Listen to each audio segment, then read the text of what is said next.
l'ordre. Cela doit nous conduire à repenser certaines méthodes d'intervention, à la relégitimer si besoin. Voilà ce qu'a déclaré Emmanuel Macron. Qu'en pensent les policiers? Eh bien, Yves Lefebvre est en direct avec nous. Bonjour, on le rappelle, vous êtes secrétaire général d'unité SGP Police FO. Repenser les méthodes d'intervention, ça veut dire quoi selon vous? Faire l'analyse, je dirais faire un retour d'expérience de tout ce qui n'a pas fonctionné entre le 17 novembre et le mois de mai, et d'analyser aussi ce qui va se passer là pendant les 3-4 jours qui arrivent, à savoir pendant le cœur au cœur du G7 et surtout samedi et dimanche. Donc c'est nécessaire pour vous repenser ces méthodes d'intervention? Il a raison, là, le chef de l'État? C'est pas la méthode par elle-même qu'il faut repenser, c'est comment on décline cette méthode, qui ordonne cette méthode. Vous savez, on a frôlé quand même, on a même connu des fiascos par la faute des donneurs d'ordre lors des événements des Gilets jaunes. Donc il faut aujourd'hui penser autrement, il faut certainement aussi penser à décliner autrement les sommations avant une charge des forces de l'ordre, que le public, je dirais, le commun des mortels, soit au courant bien en amont que s'il reste devant le déroulement de la charge, il en pâtira. Et il faut aussi aller plus loin. Nous, on souhaite qu'on puisse, je dirais, pénaliser les gens qui puissent être en marge, en travers de cette charge policière, que les gens sachent en amont qu'ils engagent leur responsabilité pénale dès lors qu'ils resteront devant. Il y a plein de choses à voir. Il faut aussi déconcentrer le pouvoir. Il faut que les forces de l'ordre et la capacité, l'indépendance à agir sans devoir passer par la technocratie récurrente qui incarne trop cet État. Autre prise de position du président, c'est sur les blessures. Voilà ce qu'il a déclaré: comme président, je me dois de regarder les blessures inacceptables qu'il y a eu durant des semaines passées, les mutilations du côté des forces de l'ordre comme de nos concitoyens. Vous l'avez pris comment, cette déclaration ? Je l'ai prise avec beaucoup de réserve. Bien évidemment, c'est une déclaration d'un président qui se doit de légitimement, dirais-je, de couvrir un peu autant, bien évidemment, la population qui a été blessée que les forces de l'ordre. Mais attention à ne pas, à travers ses propos, à ne pas stigmatiser, à ne pas relancer le débat sur une comparaison entre la violence illégitime commise par des casseurs qui veulent en découdre avec les forces de l'ordre et la violence légitime qui est celle des forces de l'ordre. Mais est-ce que vous avez l'impression d'être entendu régulièrement, que ce soit vous ou d'autres de vos collègues, parlent de cette lassitude, de cette usure qui ne date pas des Gilets jaunes, qui avait débuté bien avant? Est-ce que vous avez la sensation d'être bien entendu? Là, j'ai le sentiment d'avoir été entendu, oui. Quand un président de la République démarre sa déclaration, ses propos sur les forces de l'ordre, avant même d'arriver à parler de la méthodologie du maintien de l'ordre, parle de la fatigue des policiers. Oui, c'est un point important. Oui, c'est essentiel. On a un président qui se rend compte qu'il a des forces de l'ordre aujourd'hui qui sont véritablement au bout du rouleau, exténuées, qui vont vers front encore, et qui le font d'ailleurs depuis la fin de la semaine dernière pour tout l'épisode du G7, avec des violences qu'on est en droit de craindre malheureusement durant le week-end. Et on a un président qui dit oui, je sais, mes policiers sont fatigués. Alors maintenant, il ne faut pas qu'on reste dans l'incantation. Il faut que le président donne les instructions au niveau tant de Matignon que de Beauvau, pour que cette fatigue soit réellement analysée et qu'on appréhende enfin les causes des risques psychosociaux dans la police qui ont généré, alors on se parle, 46 suicides depuis le 1er janvier. Donc c'est pour nous un point positif qu'un président de la République, et enfin je dirais, ouvre le débat, ouvre peut-être un peu plus les yeux sur ce qui se passe chez ces policiers, mais aussi chez ces gendarmes. Yves Lefebvre, quand on relit les propos tenus par le chef de l'État hier, effectivement, on a l'impression et on voit que Emmanuel Macron veut faire changer finalement le regard qu'ont les citoyens, qu'ont les Français sur ces forces de l'ordre, sur la police. En tout cas, dire il faut que l'opinion soit derrière les policiers, soit derrière les forces de l'ordre, contrairement à ce qu'on a pu voir ici ou là où les policiers étaient pointés du doigt. Donc soit ça, effectivement, c'est plutôt une bonne chose et ça doit vous satisfaire. Plus globalement, c'est une lettre de mission, ce sont des objectifs qu'a lancé le chef de l'État et finalement à travers, directement, s'adressant à son ministre de l'Intérieur, à Christophe Castaner? Ah oui, indéniablement. Indéniablement. Mais vous savez, quand en début d'année, on a commencé à nous parler d'une loi d'orientation et de programmation de la sécurité intérieure qui doit réorganiser de A jusqu'à Z la police nationale. Quand je parle d'organiser, réorganiser, à savoir réorganiser toutes les structures, les filières de métier, le temps de travail, les cycles de travail, l'appréhension des risques psychosociaux, Et à l'époque, moi j'avais eu un entretien avec son directeur de cabinet qui me dit mais ça va se faire très vite. On était en début d'année. On est quasiment maintenant, je considère qu'on a déjà passé l'exercice 2019 pour enfin avoir une LOPSI. Donc il va falloir aussi que là-dessus, le président tape du poing sur la table et impose tout son poids de président de la République, de chef de l'État, pour qu'à un moment donné, à Matignon et surtout à Bercy, on puisse enfin desserrer les cordons de la bourse.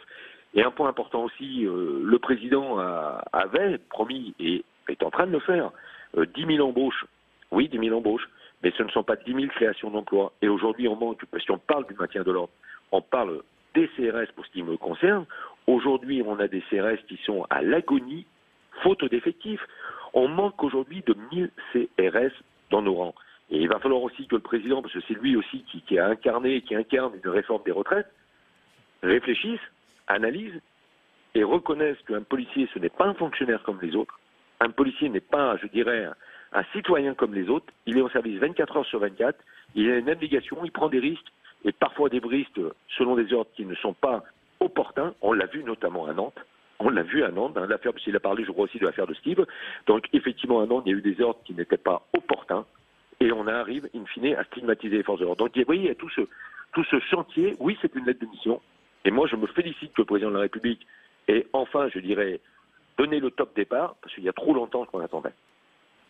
Juste une question, elle est toute simple. Est-ce que vous faites confiance à Christophe Castaner pour défendre ce dossier face à Bercy et Matignon? Oui, franchement, oui. Oui, parce que vous savez, à part quelques paroles parfois très maladroites, notamment le 1er mai au soir, ou des décisions comme celle qui a, je dirais, initié la suspension de mon jeune collègue du 12e arrondissement par rapport à l'affaire de la maman qui a perdu son enfant, du moins qui a fait une fausse couche.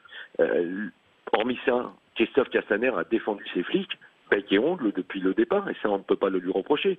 Alors maintenant, à dire que Christophe Castaner ait toujours tout le poids suffisant pour faire plier et à la fois Édouard Philippe et à la fois M. Darmanin, parfois j'ai des doutes. Mais maintenant qu'il a le soutien inconditionnel en la matière, ou du moins j'ose l'espérer, du président de la République pour réorganiser sa police nationale, réorganiser son ministère de l'Intérieur, qu'on sorte de cette technocratie usante, récurrente, qu'on sorte de ce jacobisme qu'on connaît depuis trop longtemps au ministère de l'Intérieur, et qu'on écoute enfin les flics de terrain. Pour ça aussi, il faudra qu'il revoie à un moment donné, le président de la République, je dirais, le dialogue social, avec notamment ce qu'il a initié, ce qui vient d'être adopté au début de cet été, la refonte lamentable du dialogue social dans la fonction publique, parce que nous sommes avant tout des fonctionnaires. Yves Lefebvre, vous êtes à Biarritz en ce moment, vous préparez le G7, vous venez de parler de CRS qui sont à l'agonie, je vous cite. Comment est-ce qu'on prépare un G7 qui est extrêmement lourd dans ce contexte? Nous, on le prépare, nous, c'est-à-dire les gradés, gardiens, mais aussi les officiers, les commissaires qui, eux, sont sur le terrain. Nous, on le prépare. Les hommes et les femmes sont entraînés pour ça, savent que malgré leur fatigue, malgré leur agonie, je reprends mes propres termes, pour les CRS, mais pas que les CRS, parce que la sécurité publique est aussi dans le même état, la police aux frontières, la PJ, tous les policiers sont au bout du rouleau aujourd'hui. Mais on va faire preuve de professionnalisme, d'abnégation. Mais je l'ai dit à Christophe Castaner avant-hier soir, il y a le G7 et il y aura l'après-G7. Et l'après-G7, ce sont les états généraux qu'on peut considérer, qu'a impulsé d'ailleurs le président hier, les états généraux du ministère de l'Intérieur. Donc c'est énormément de fatigue. Mais vous savez, à côté, hier j'ai des collègues qui sont arrivés à Biarritz, après parfois 7, 8, 10 heures de route, sont arrivés hier pour prendre leur service à 10 heures du matin. On a été en capacité, la technocratie du ministère de l'Intérieur, qui est particulièrement défaillante dans la matière, n'a pas été capable de leur attribuer, je dirais, ne serait-ce que de quoi se restaurer, de quoi se reposer, avant quasiment minuit hier au soir. On a des collègues qui sont restés hier jusqu'à 14 heures en attente de savoir où ils allaient dormir, avec parfois des décisions ubuesques, parce que c'est ça tout le problème. C'est qu'on a... Quand vous dites, on a vu hier, avant-hier, Christophe Castaner, vous nous parlez de cette anecdote précise de policiers qui arrivent à Biarritz. On suppose que vous lui en avez parlé aussi. Est-ce que vous l'avez averti? Il y a les états généraux qui suivent. Il va se passer des choses si on n'est pas entendu ou s'il n'y a pas du concret qui suit. Ah mais il le sait, Christophe Castaner, j'ai quand même des échanges très réguliers tant avec Christophe Castaner qu'avec Laurent Nunez, et ils savent que si on n'est pas écouté, pas entendu, écouté à la rentrée, ils connaîtront un conflit social ou des conflits sociaux dans la police nationale comme personne n'en a jamais connu. À savoir qu'à la fin de l'année 2018, on avait, je dirais, fait des commissariats morts, initié des commissariats morts pendant 1 ou 2 journées.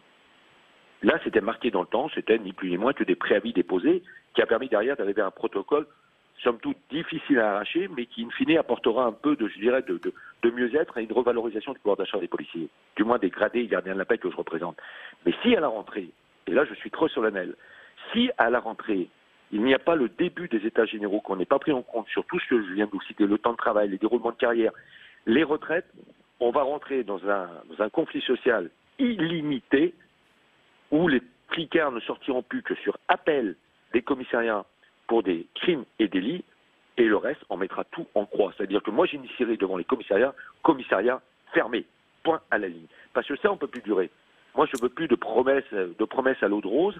Je ne veux plus dire, oui, monsieur Lefebvre, on vous a entendu. Non, je veux qu'on soit écouté. Il en relève, nous sommes les derniers à tenir la République debout, ou nous fûmes les derniers, durant les épisodes des Gilets jaunes, parce que si mes collègues n'avaient pas été sur le terrain, et j'inclus dans mes collègues, bien évidemment, mes collègues gendarmes, si nous n'avions pas fait preuve d'un courage, avec des ordres complètement imbéciles par moment, qui nous faisaient être stigmatisés par une partie de la population, qui permettaient aux casseurs, les Black Blocs, mais aussi les Gilets jaunes radicalisés à un moment donné, de venir de plus en plus en découdre avec nous, mais la République serait tombée, soyons très clairs. Le 1er décembre, l'ancien préfet de police signifie quand même à Christophe Castaner que tout risque de tomber ce jour-là. Et les seuls qui ont permis que ça tienne avec leur tripes, ce sont les flicards et les gendarmes. C'est ça qu'il faut aujourd'hui qu'ils comprennent. Mais demain, moi j'ai arrêté, à un moment donné, il faut arrêter, il y a qu'un faut que, non, on va faire. C'est-à-dire, on fera à la rentrée, si on n'est pas écouté dès le lendemain du G7, donc dès mardi prochain, s'il n'y a pas le début véritablement d'états généraux dans la police nationale, eh bien, on bloquera le système de la police nationale, ça c'est une certitude. Oui, le message est clair et ferme, on le voit. Merci beaucoup Yves Lefebvre d'avoir répondu à nos questions ce matin sur LCI. Retrouvez toute notre actualité sur videopolice.com, la chaîne YouTube d'Unité SGP Police.